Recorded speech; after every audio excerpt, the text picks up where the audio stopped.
This feels so hilarious to be like, let me tell you about your fantasy wolf and how it's defying reality. Right? That's exactly what I mean right there.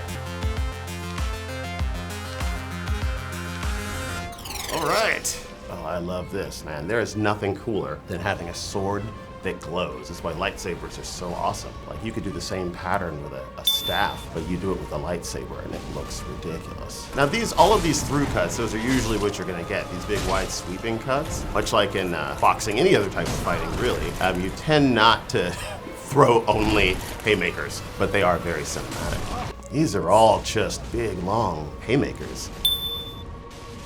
So the real variant is like whether or not they're doing a haymaker after they've done a pirouette in the air, or after they've done like a big roll. The one thing you do, because it's dramatic here, is you notice how he's putting that shield behind him when he strikes. You kind of want your shield between you and the bad thing at all times. One of those things I wish they would figure out how to do is making better use of the shield. It looks so good to have that thing sweep behind you like that, but if we were talking about realism, you would want to keep that shield where it's helpful.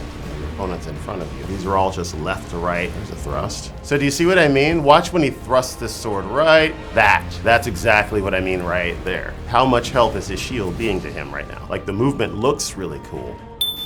That's really what it's all about with games, but if we were to break this down, in reality, you'd want to keep that shield in front of you and thrust right past it so that you would be protected from a counter shot, right? The shield's not doing anything. No. It is looking fabulous, but it is not doing anything at this exact moment. If you were to literally attach all this gear to yourself, you kind of have this weird, funny trade-off, right? Either it's secure, and you can roll around and do all this stuff, and it does not fall off of you, or it's not secure, but it's really easy to pull out instantaneously. Like in a video game, you don't have to worry about that so much. And of course, his shield is just sort of floating there using the force. Like, I can imagine how hard it would be with this weight distribution, because there's so much stuff on his back. Throwing yourself forward, you're just gonna fall.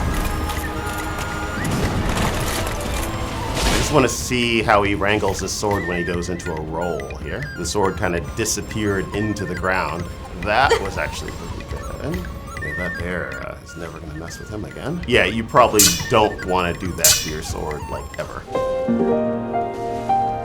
But actually, the techniques are pretty clean. All right.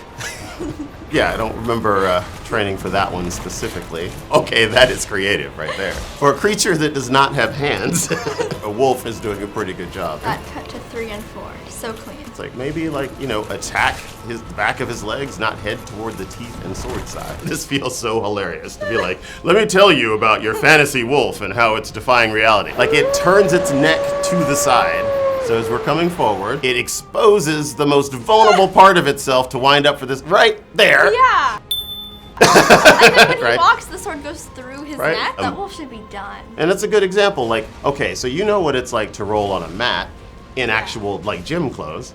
Now imagine you're wearing that, and you've got bolts or arrows diagonally across your back. You've got a sheet coming straight down.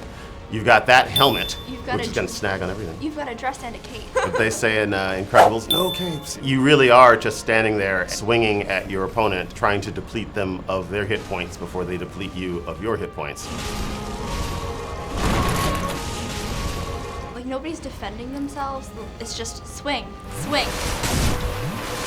He rolls to escape this cut. You can't even dodge fast enough to escape a cut like that, especially if you're not moving out of distance of it or under it or something. Another tactical thing, this guy's got a really big longsword, like a theatrically, ridiculously huge longsword. It's bigger than him.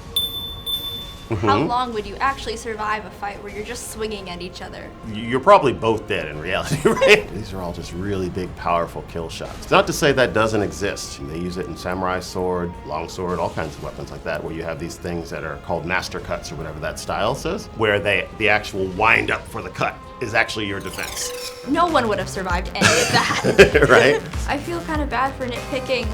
It's art, but it's not realistic. Nobody would ever do these 3 swings. It's like, I know, right? Ah, I got you now. Oh, crap. Oh, dear.